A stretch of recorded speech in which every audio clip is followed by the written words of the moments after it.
मैं एन के रामटेके, जवाहर नवोदय विद्यालय शेगांव, डिस्ट्रिक्ट बुल्ढाना। आज हम नवी कक्षा का एक कविता है, एक फूल की चाह, उसके बारे में चर्चा करेंगे, पढ़ेंगे, उसका भावार्थ क्या है, उसका अर्थ क्या है, वह भी बताएंगे। अभी थोड़ा सा देख लेते हैं। सियाराम शरण के कवि है एक फूल की चाह। इस कविता के कवि सियाराम शरण गुप्त है। उनका थोड़ा सा अल्प सा जो परिचय है, उस परिचय के बारे में भी देखते हैं। पहले कविता का परिचय क्या है, कविता का सार क्या होता है, सभी कविता का भावार्थ क्या होता है, उसके बारे में कविता का थोड़ा सा अल्प सा परिचय है, वह देख लेते हैं। एक फूल की चाह गुप्त जी की एक लंबी और प्रसिद्ध कविता है।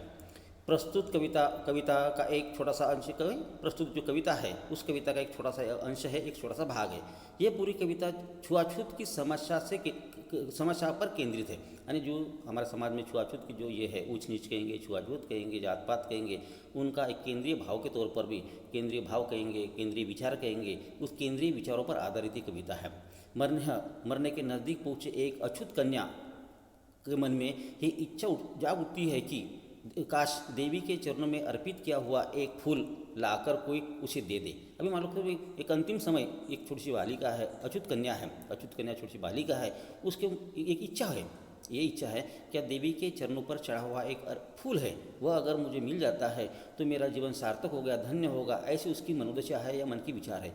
उस कन्या के पिता ने बेटी की इस इच्छा को पूरा करने का बीड़ा उठाया, अब उस उठा लिया। और ये भी कल्पना करो, उस समय अगर मान लो आज़ादी के पहले की जानकारी अगर इस कविता में दी जाती है, ये कविता सही में हमारे जो राष्ट्रकवि सियाराम शरण गुप्त है, उनके भाई है और पूरा परिवार इस हिंदी जगत में, हिंदी साहित्य में पूरे से ओतप्रोत भरा हुआ है। सियाराम शरण गुप्त भी हिंदी के अच्छे कवि माने जाते हैं। और इनमें वैसे उस समय विशेष तौर पर देश में फैली हुई छुआछूत है, जात पात है, ऊंच नीच है, अछूत है, उनके बारे में काफ़ी मात्रा में बंधन थे। मंदिरों में अछूत वर्गों को मंदिरों में जाने की अनुमति भी नहीं थी। अगर अंदर चला जाता है तो उनको ऊपर बहिष्कार, उनको मारा जाता था, पीटा जाता था। वही भाव अभी भी देखते हैं। कई ऐसे उदाहरण के तौर पर अभी भी देश आज़ाद हो गया, लेकिन अभी भी कुछ भावों में कई बार हम देखते हैं, या मंदिर के सामने से पर फेसबुक कहेंगे, व्हाट्सएप पर भी जानकारी आ जाती है कि यह अछूतों को मंदिर प्रवेश नहीं है।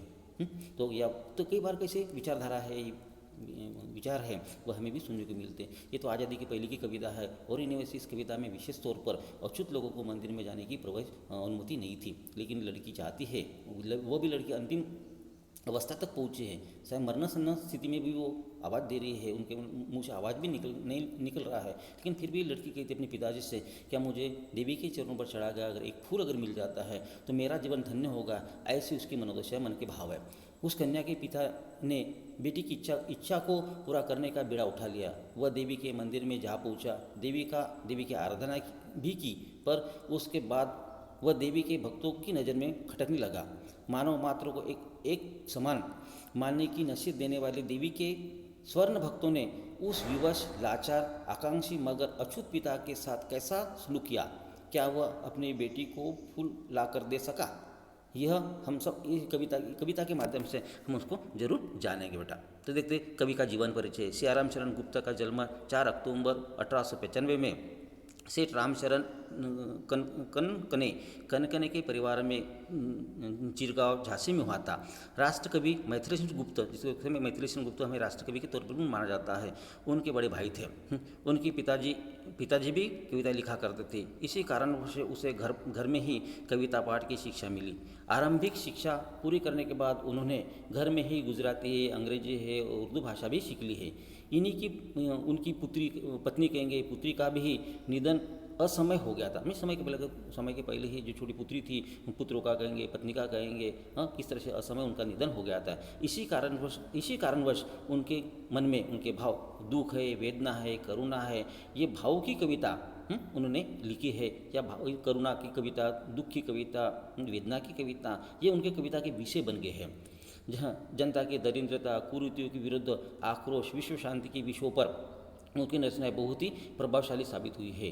जीवन के प्रति करुणा का भाव जिस सहज और प्रत्यक्ष रूप से गुप्त जी ने अपने काव्य में दिखाया है, वह बड़ा ही मार्मिक दिखाया जाता है। और सही में जो उनकी जवानी में, उनके जीवन काल में उनकी पत्नी का देहांत हो जाना, उनके पुत्रों का देहांत हो जाना, इन्हीं कारण उनके कविता का जो मुख्य भाव रहा है, वह दुख है, दर्द है, वेदना है, करुणा है, ओतप्रोत भाव है। और समाज में फैली हुई जनता के प्रति दरिद्रता, जनता की गरीबी कहेंगे, जनता में फैले हुए कुरीतियाँ कहेंगे, उनके प्रति एक आवाज़ उठाने की कुरीतियाँ कहेंगे, परंपरा कहेंगे, अंधविश्वास कहेंगे, ढोंग कहेंगे, उनके प्रति उनका जो कविता में उनके प्रति एक आवाज़ उठाने की कोशिश भी की। विश्व शांति जैसे विषयों पर भी उन्होंने अपने कविता अपने साहित्य के द्वारा लोगों को प्रभावित भी किया है।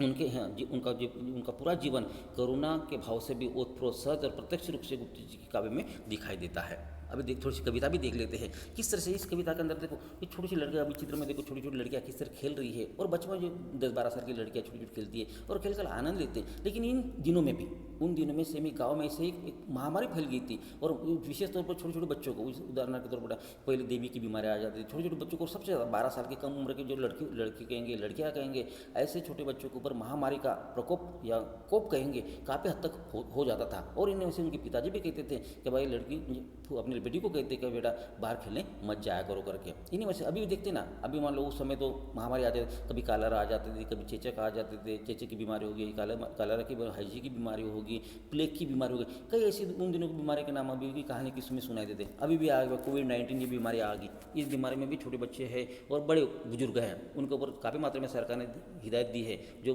50 साल 60 साल के ऊपर, जो 55-60 साल के ऊपर के जो बुजुर्ग व्यक्ति होते हैं, सीनियर सिटीजन होते हैं, उनके लिए, और छोटे बच्चे 12 साल के अंदर के छोटे बच्चे होते हैं, उनके लिए भी सरकार ने आगाह किया गया है कि वह घर के बाहर ना निकलना है तो सुरक्षित मुंह पे और ये बांधकर, रुमाल है, मास्क लगाकर बाहर निकलो और अपनी खुद की रक्षा करो। तो उन समय आज तो काफ़ी मात्रा में देश आज़ाद हो गया, अभी सुख साधन भी आ गए, मेडिकल सुविधा भी आ गए। लेकिन पहले कई बार तो हम जब छोटे थे उस समय भी देवी की बीमारी बेटा पूरे शरीर के ऊपर छोटे छोटे फुंसियाँ आ जाती थी, और कई लोगों की आँखें भी उसमें चली जाती थी, पूरे शरीर ये हो जाता फुंसियों के कारण।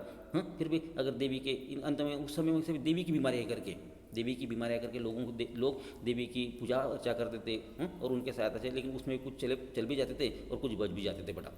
इन्हीं वैसे इस कविता का भाव ये देखा, उद्वेलित कर अश्रु राशिया, हृदय चिताए धधका कर, महामारिया प्रचंड हो फैल रही थी इधर उधर। तो महामारी बेटा उद्वेलित होना, अश्रु राशिया बेटा, अश्रु पूरे तरह से पूरे गाँव में किस तरह से सब ये बीमारी फैली थी, और अश्रु राशिया सभी का आंखों से उद्वेलित होना में प्रचंड महामारी, प्रचंड तौर पर महामारी पूरे गाँव में महामारी फैल गई थी, और हर के आंखों से अश्रु राशिया, अश्रु आंखों की राशियाँ है, धाराएं है, वो निकल रहे थे। हृदय चिताए धधक, और हर की हृदय कैसा है, चिता के समान जलने लगा था बेटा। जैसे चिता जलती है ना, तो हर के दिलों में एक धड़कन बढ़ जाती थी, और हृदय की गति कहेंगे वो बढ़ जाती थी। डर बना रहता था लोगों के मन में, ताकि अगर मान लो, ताकि घर में छोटे बच्चे, उन छोटे बच्चों का भविष्य कहेंगे, उनकी बीमारी कहेंगे दूर होती, कहेंगे डर, इन चिता के समान जैसे चिता जलती है, उसी तरह से लोगों के दिल भी, हृदय भी धधका कर जलने लगे थे। महामारी के प्रचंड हो, इधर फैल जो महामारी है, ये छोटे बच्चों पर जो महामारी है, ये तो चारों ओर महामारी फैल रही है।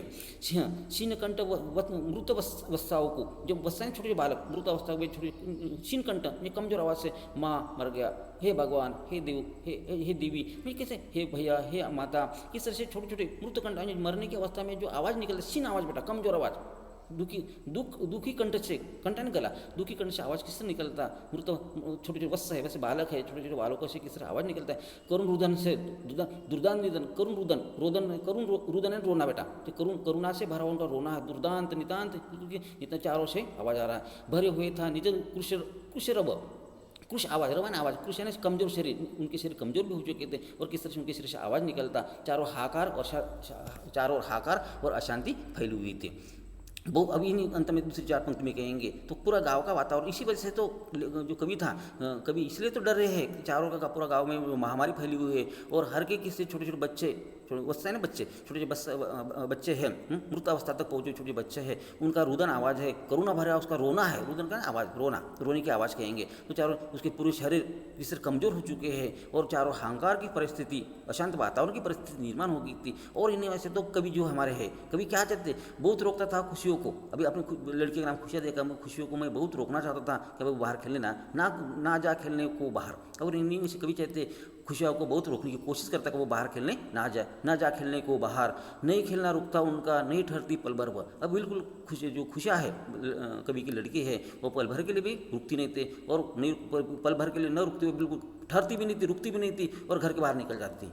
कवि को लगता था ये घर में रहेंगी तो सुरक्षित रहेंगी, अगर बाहर जाएंगे बच्चों में खेलेंगी, ताकि छूत की बीमारी है, देवी का एक दूसरे को अगर हम छू जाते हैं, एक दूसरे के संपर्क में आ जाते हैं तो बीमारी एक दूसरे को तुरंत लग जाती है और वो एक बार बीमारी से ग्रस्त हो जाता है तो उसका बचना काफ़ी मात्रा में कठिन हो जाता है। इन्हीं वजह से नहीं खेलना रुकता उसका, नहीं ठहरती पल भर के लिए भी वो अपने घर में रुकती भी नहीं थी, ठहरती भी नहीं थी। मेरा हृदय हाय काँप उठता, बाहर कहीं निहार रही उसे। वे मान लो बार बार वो बाहर जाने बाहर निहारना देखना, बार बार वो बाहर जाएंगे तो देखते उनको रोकने के लिए कहता था कि बाहर वो खेलने ना आ जाए, निहारना देखना। यही मान था कि बचा लूँ किसी भांति इस बार उसे, किस तरह इस बार अगर मान लो बीमारी है, चाहे 1-2 महीने बीमार रहेंगी और 1-2 महीने में अगर ये किसी तरह बच जाए तो उसका जीवन बच जाएगा। अगर ये बाल खेलने के छूत की बीमारी है, एक दूसरे संसर्ग की बीमारी है, संसर्ग से फैलने वाली बीमारी है, अगर मैं इस बार उसको रोकने में सफल रहा तो शायद उसको बचा पाऊंगा। इन्हीं वजह से नहीं मनाता था कि बचा लूँ किसी बार भांति इस बार उसे, किसी प्रकार इस बार उसे मैं बचा लूँ, ताकि 2-3 महीने में बीमार रहेंगे, उसके बाद बीमारी चले जाएंगे, बाद में अगर वो खेलने चली जाती है तो कुछ नहीं, इस बार तो उसको बचाना जरूर था। बचाने के विचार उसके मन में बार बार आते थे। भीतर जो डर रहा छिपाए, हाय वही बाहर आया। जो मन के अंदर, जो कवि के अंदर जो डर छुपा हुआ था वो रोक बार बार उसको, अपने सुखिया को, अपनी बेटी को बार बार रोकने की कोशिश करते थे, लेकिन वो घर में बिल्कुल पल भर के लिए भी घर में नहीं ठहरती। बाहर जाते अपने दोस्तों को, अपने सहेलियों के साथ खेलने वो चाहती थी और वही हुआ। वो बाहर गए, अपने दोस्तों के साथ खेली और खेलने के बाद क्या हो गया, वो संसर्ग बीमारी जो है उसको भी लग गई है। हाय वही बाहर। एक दिन सुखिया के तनु को ताप तब तो मैं नहीं पाया, तो मैंने शरीर बेटा एक दिन वैसा हो गया ना, बार बार उसको रोकने की कोशिश करते, लेकिन वो कहा छोटी चंचल नटखट बालिका है जिसके 10-12 साल की उम्र है, और 10-12 साल की उम्र होने के कारण कभी अपने सुखिया को, अपनी बेटी को रोकने में भी असमर्थ। उसके तन यानी शरीर में बिल्कुल तप्त ताप। एक दिन वही हुआ, जो डर था कवि के मन में वही डर निकल कर सामने आ गया। और एक दिन क्या हो गया, सुखिया के तन को, शरीर को ताप मैंने उसके शरीर को छूकर देखा तो पूरा ताप उसका ताप कहेंगे, बुखार कहेंगे, उसे पूरा शरीर तप्त हो चुका था, गर्म हो चुका था। जोर से विवल हो बोली वह, क्या जानो किस डर से डर, मुझको देवी के प्रसाद का एक फूल ही 2 लाख। अंत में पूरा शरीर तपा हुआ है, बुखार से तप्त हुआ है, ज्वर आ गया, ज्वर बुखार विवल, वो ज्वर में विवल रही है, व्याकुल हो रही है, बेचैन हो रही है, और वो डर के मारे वह भी कह रही है कि पिताजी मुझे देवी के प्रसाद का एक फूल ही लाकर दे दो करके। किस तरह से वो फूल लाने की बात कहते हैं, एक फूल लाकर देने की। हाँ, क्रमश कंठ छीन हो गया, शीतुले अवय सारे, बैठा था नवन उपाय की चिंता में मैं मन मारे। अभी बार बार उनका कंठ भी कमजोर हो चुका था, अभी ताप आ गया, ताप के कारण पूरा शरीर तप तो हो चुका है, और पूरे उसके अवयव कुछ अंग है, हाथ पैर पूरा शरीर के अवयव है, वह पूरे से शिथिल हो गए थे, ठंड हो गए थे। बैठा था नवन उपाय, मैं नए उपाय उसके पास ही मन मारे, उसके पास मैं मन को मार कर चिंता में खोया हुआ उस लड़की के पास कभी पिताजी बैठे हुए थे। जान सका न परवाह सजग से हुई अलस अब दोपहरी। अभी ऐसे बढ़ गए थे, कब दोपहरी हो गई थी, बिल्कुल बेसुध अवस्था में लड़की सोई हुई है, तप्त ताप से घिरी हुई है, और कभी पिताजी किस तरह उसके पास बैठे, कब दोपहर होगी, अलसाई कब दोपहर आ गई, कब रात होगी, कब सूरज डूबा, सूरज डूबने का कब स्वर्ण घनों से कब रवि डूबा, मुझे सोने के समान घन वाले चमकने वाले जो बादल थे, बादल के पीछे कब रवि चला गया है, कब रवि डूब गया है, और कब गहरी संध्या हो गई है, संध्या का शाम का समय गहरी संध्या हो गई, रात हो गई है, उसका वर्णन भी इसमें किया गया है। अभी सभी और दिखलाई दी बस अंधकार की ही छाया। अभी जब पूरे दोपहर गया, सूरज ढल गया है, शाम हो गया है, फिर भी कवि को समझ में नहीं आ रहा था कि क्या किया जाए, ताकि उस समय जो दवा की दुकान कहेंगे, वो दुकान कहेंगे, सुविधा नहीं थी, डॉक्टर लोग कहेंगे, हकीम कहेंगे, उनकी भी उतना इलाज नहीं था, और ये महामारी थी, वो महामारी में बचने के लिए कोई भी सुविधा कहेंगे, इलाज कहेंगे, उनके संसाधन भी नहीं थे, और इन्हें से कब सुबह होगी, कब दोपहर होगी, कब रात होगी, कब अंधेरा होगा, वह भी कभी को समझ में नहीं आ रहा था। बिल्कुल इस तरह से अपने बेटी के पास वो शांत चिंता से ग्रस्त होकर किस तरह से बैठे थे। अभी और दिखलाई दी बस अंधकार की चारों, अब तो क्या हो, चारों अंधकार ही छाया हुआ।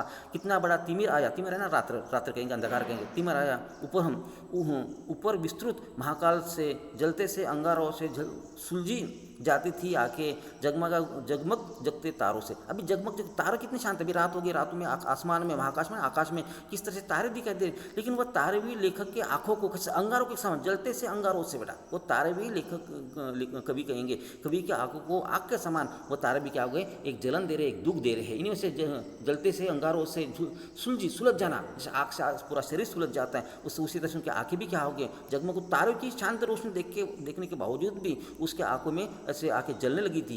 इस तरह से दुखी पिताजी हो गए थे। देख रहा था जो सुस्थिर हो, नहीं नहीं बैठती थी क्षण भर। मैं उसकी आज कैसे स्थिर स्थिर रूप से आज देख रहा हूँ, कभी एक क्षण भर के लिए वो नहीं बैठती थी, वो रोकता था मैं बाहर जाने के लिए, खेलने के लिए मना करता था, फिर भी आगे कितनी सुशांत स्थिर होकर, कितने स्थिर होकर वह किस तरह से खटिया पर लेटी हुई है, उनके चेहरे पर शांत भाव दिखाई दे रहे हैं। इन्हीं में से देख रहा था जो स्थिर होकर, सुस्थिर स्थिर होकर नहीं बैठती थी क्षण भर, एक पल के लिए भी अपने खटिया पर नहीं बैठती थी, घर में नहीं रुकती थी वो। आज कैसे चुपचाप पड़ी है, हाय वही चुपचाप पड़ी है, अटल शांति से धारण, अटल शांति से धारण कर। अब अटल शांति धारण करते हुए अटल शांति का पूरे शांत होकर, किस तरह से अटल शांति, जैसे ऋषि मुनि शांति धारण कर ले, उसे शांत चित्त से शांत मन से किस तरह से वो लेटी हुई है, वही भाव कवि के मन से उभर कर गए। अटल शांति से धारण कर सुनना वही चाहता था मैं, उसे स्वयं ही उकसा कर, मैं उकसाना उसको कुछ बोलने के लिए तो तैयार, कभी बार बार अपने सुखिया को उत्तेजित कर रहा था बोलने के लिए, उसके मुँह से कुछ शब्द निकले इसलिए उसको बार बार उत्तेजित कर रहा था, उकसाने की कोशिश कर रहा था, उकसा कर कुछ भी बोले। अंत में उसके मुँह से मुँह खोला और मुँह खोल कोई दो शब्द बाहर निकले, देवी के प्रसाद का एक फूल ही तो ला कर दो। अंत में उसके मुँह से ये दो शब्द निकले, क्या है पिताजी, केवल मंदिर जो माता के देवी के चरणों पर जो प्रसाद के तौर पर जो फूल चढ़ाए जाते हैं, केवल उसी फूल को लाकर मुझे दे दो। से अभी मंदिर भी कहा था, शैल शिखर, ऊंचे पहाड़ों पर मंदिर बना होता, ऊंचे शैल शिखर के ऊपर मंदिर था, विस्तीर्ण विशाल। अभी उस पहाड़ों के ऊपर जो विशाल पहाड़ों के ऊपर एक विस्तीर्ण ऐसा विशाल ऐसा मंदिर भी बनाया गया था। स्वर्ण कलश सरसिज विहसित थे। अभी मान लो सूरज की किरणें गिरने का वो सोने का कलश था, वो सोने के समान बिल्कुल चमक रहा था। स्वर्ण कलश, सोने के समान वो कलश भी सोने का कलश सूरज की रोशनी के कारण काफी मात्रा में चमकदार दिखाया था। पाकर मुदित रवि की किरणें, रवि की मुदित प्रसन्न होकर, या क्या कहेंगे उसको, प्रकाशित होकर कहेंगे, बिल्कुल तेज कहेंगे बेटा, वो तेज उस कलश के ऊपर भी रवि की किरणों का, शाम के समय अगर रवि की किरणें गिरती है तो सोने का कलश भी ज़्यादातर चमकदार हो जाए, चमकदार दिखा है। अभी अंत में ये तो कलश तो चमकदार दिखाई दे रहा है, और मंदिर का जो प्रांगण है वह किस तरह से भी लोग आमोदित है, प्रसन्न है, खुद दिखाते हैं। दीप धूप से आमोदित था मंदिर का आंगन सारा। वो मंदिर के चारों से आंगन था, प्रांगण था, वो प्रांगण में जो दीप जलाए जाते, धूप जलाए जाते, तो बिल्कुल सुगंधित, आमोदित सुगंधित ऐसा वो मंदिर का आंगन है। पूरा तरह जगमग रहा था, जगमग प्रसन्न ऐसा दिखाई दे रहा था। मंदिर का आंगन सारा गूंज रही थी भीतर बाहर मुखरित उत्सव की धारा। हर कोई जो माता जी का उत्सव मना रहे थे, आनंद मनाते, खुशियाँ मना रहे थे, आराधना कर रहे थे, आराधना का चित्र हर कोई जो मंदिर का जो आंगन है वो आंगन के भीतर गूंज रही थी। मंदिर में जो माता जी को जय जयकार है या माता जी के जो गीत हैं वह गीतों का आवाज़ भी गूंजने लगा था। भक्त रुंद मृदु मधुर कंठ से गाते थे सभक्ति मृदुमय, पतित तारणी पाप हारणी माता तेरी जय जय, पतित तारणी तेरी जय जय, तेरे मेरे मुख में ही निकला, बिना पढ़े ही मैं आगे को जाने किस बल से निकला। किस तरह से वो माता जो मंदिर जो माता जी को जो गीत होते हैं, भक्ति गीत होते हैं, आरती होती है माता जी, वो आरती के आगे किस तरह से वो आरती गाते गाते कब मंदिर तक कभी पहुंच गए हैं उसका भी उनको पता नहीं चल पाया है।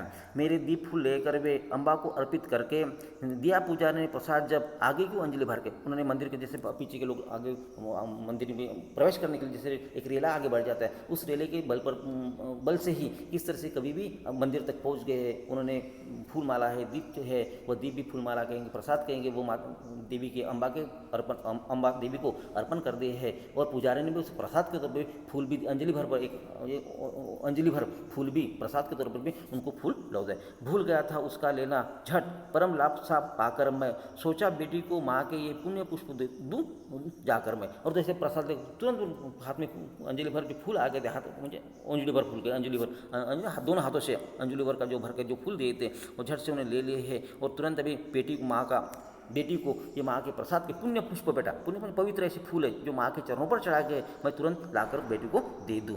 सिंहद्वार तक भी आंगन से नहीं पहुँच पाया मैं। अभी सिंहद्वार में जो मंदिर का मुख्य द्वार कहेंगे, सिंहद्वार जो मंदिर को बाहर निकलेंगे सिंहद्वार होता है, मुख्य द्वार का सिंह पौराण मुख्य द्वार तक भी आंगन से नहीं पहुँच मैं पाया। सहसा ये सुन पड़ा कि कैसे यह अच्युत भीतर आया। और तुरंत जैसे मैं मंदिर के द्वार के पास पहुंचा, प्रांगण पार करके पहुंचने वाला था, उतने में एक आवाज़ आने लगी, अरे ये अच्युत कैसा भीतर आया गया, कपड़े देखो भाग न जाए, पकड़ो देखो तुरंत पकड़ो भाग न जाए। हाँ, बना धूर्त ये है कैसा, साफ स्वच्छ परिधान किए है भले मानुष जैसा। ये साफ अच्छे कपड़े पहनकर मंदिर में आया गया, लेकिन ये क्या है, जाति से अछूत है।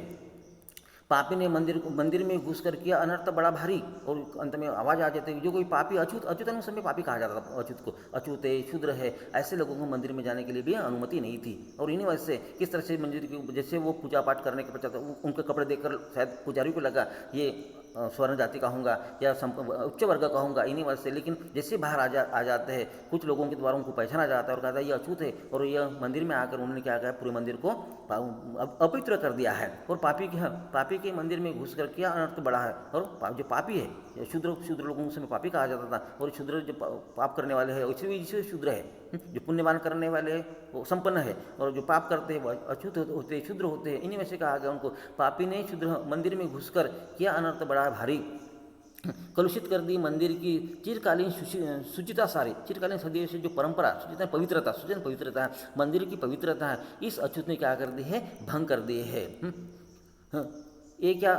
ये क्या मेरा कलुष बड़ा है, या देवी की गरिमा से भी किसी बात में मैं हूँ आगे, माता की गरिमा के भी। अभी तो माता की जो गरिमा है, माता की गरिमा से मैं क्या बड़ा हूँ क्या? माता मेरे से बड़ी है। और इनमें से क्या, अगर देखो इतना बड़ी माँ बड़ी है, तो एक अछूत की छाया से या अछूत के स्पर्श से, अछूत के प्रवेश से ये माता जी का, देवी की माता का गरिमा है, वह गरिमा क्या भंग हो सकती है क्या? नष्ट हो सकती है क्या? इस तरह से उसके मन में विचार आने लगे हैं।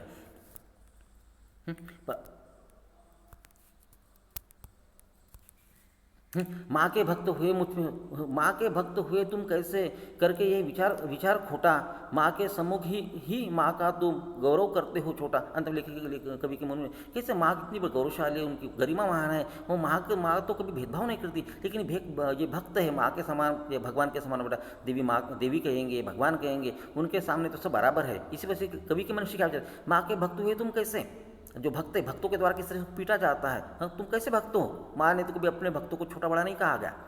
करके तुम ये विचार छोटा विचार क्यों कर रहे हो? खोटा विचार क्यों तुम्हारे मन में आ रहा है? माँ के सम्मुख ही माँ का तुम कर रहे हो गौरव छोटा। माँ का जो गौरव है, गौरव का तो महानता है, गरिमा है, उस गरिमा को ये भक्त लोग कैसे छोटा कर रहे? कुछ न सुना भक्तों ने झट से मुझे घेर कर पकड़ लिया, मार कर धक्के घुसे, धम से नीचे गिरा दिया। और किस तरह से भक्तों ने तुरंत उसको पकड़ लिया है, गुस्से मारकर, लात बुक्के से घुसे मारकर उसको क्या कर दिया, धरती पर गिरा दिया है। मेरे हाथों से प्रसाद भी बिखर गया सबका सब, हाय अभागी बेटी तुझ तक कैसे पहुँच सके अब।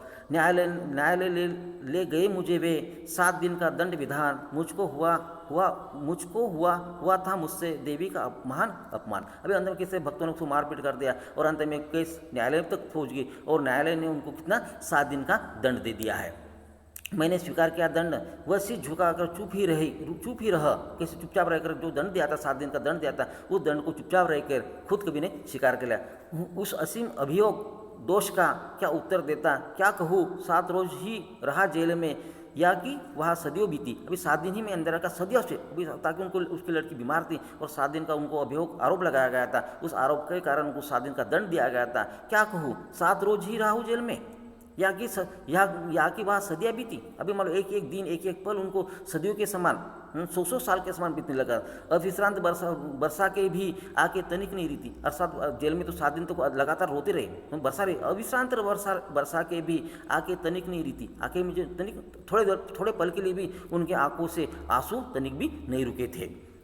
दंड भोकर जब मैं छूटा, पैर न उठते थे घर को पीछे ठेल रहा था कोई, भय जर्जर तनु पंजर को। अभी पूरा तनु शरीर भी पूरा कमजोर हो गया था। जेल की 7 दिन की सजा भुगतने के पश्चात कभी अपने घर की तरफ बढ़ना चाहता है, लौटना चाहता है, लेकिन उसके पैर घर की तरफ नहीं बढ़ पाते, पीछे ठेल रहे थे, धकेल रहे थे कोई, ताकि इतने उसके कमजोर होते, उनका शरीर भी भय भी है, भय के कारण उनका शरीर कहेंगे, उनके पैर कहेंगे, पूरी तरह से क्या कांपने लगे थे, घर की तरफ उनके पैर नहीं जा रहे पाते। पहले की ही मुझको नहीं दौड़कर आई, जैसे वो घर पहुँच जाते हैं, घर पहुंचने के पश्चात उनको लगता है कि वो लड़के दौड़कर आ जाएंगे उसकी बेटी। पहले किसी लेने मुझको नहीं दौड़कर आई, वह उलझी हुई खेल में ही हाँ उसकी, हाँ अब की दी न दिखाई वह। अभी लेखों को लग जाए घर जैसे कभी घर पहुंच जाता है तो दौड़कर वो अपने पिताजी को लिपट लेती थी, उनको गले लग जाते थे, लेकिन अब वो दौड़कर भी नहीं आए हैं। कभी को लगने लगा उलझी हुई खेल में ही हाँ, उसको लगता है कि किसी खेल में उलझी होंगी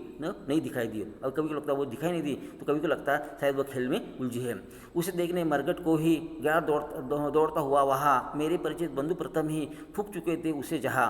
बूझी पड़ी थी चिता वहाँ पर, छाती धधक उठी मेरी, हाय फूल सी कोमल बच्ची हुई राख की ढेरी। अभी जैसे उनके परिचित होने के आप तुरंत ये 7 दिन तक जल करता हो, अंतिम उसकी इच्छा थी कि देवी के प्रसाद के रूप में एक फूल ही उसको ला दो। वो फूल लाने के लिए ये सुकिया के पिताजी मंदिर चले जाते हैं। उस समय शायद मंदिर की पुजारी की तरफ को पीटा जाता है, 7 दिन का जेल हो जाता है। तब तक तो लड़की घर में क्या हो जाती है, उनका देहांत हो जाता है। वो परिचित लोग होते हैं, हाँ, परिचितों ने, उनके जान पहचान के लोगों ने, उनको बंधु ने, नहीं परिचित बंधु ही फूंक चुके थे उसे। जैसे उनकी मौत होने के बाद कब तक घर में ला सकते, उनको सबको मालूम था कि सुकिया के पिताजी को न्यायालय ने 7 दिन का दंड दिया है। इन्हीं से उनके जाने पहचाने परिचित लोगों ने उस सुकिया को अंतिम संस्कार भी कर लिया था। तुरंत जैसे मालूम हो जाता, दौड़ कर वो कहाँ चले जाते हैं, शमशान घाट चले जाते। बूझी पड़ी थी चिता वहाँ पर, छाती धधक मेरी।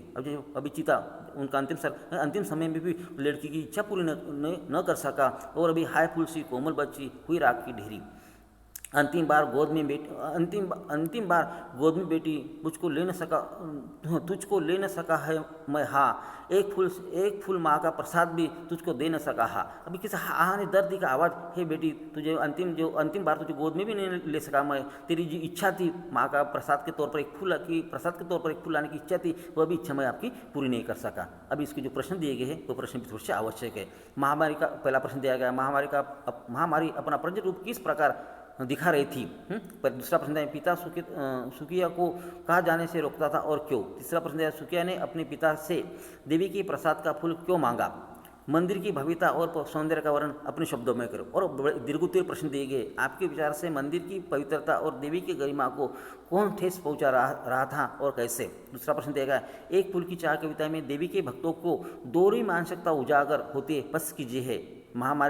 तीसरा प्रश्न देगा, महामारी से सुकिया पर क्या प्रभाव रहा, उसके पिता की दशा कैसे होगी। चौथा प्रश्न दिया, सुकिया को बाहर खेलने जाता देख उसकी पिता की क्या दशा होती थी और क्यों। अभी इससे कविता समाप्त होगी। अभी ये कविता यूट्यूब पर मैं डाल देता हूँ। और कविता की जो हमारा जो PW2 की जो ये परीक्षा है, ये परीक्षा के दृष्टिकोण से एक रैदास के दोहे है, रहीम के दोहे है और एक फूल की चाह है। ये सभी सिलेबस कविता का सिलेबस है, वो आपके परीक्षा के दृष्टिकोण से अति आवश्यक है। एक बार कविता को थोड़ा सा समझ लो, और जो भी दिक्कत आ जाती है कल हम यूट्यूब पर उसकी चर्चा जरूर करेंगे। धन्यवाद।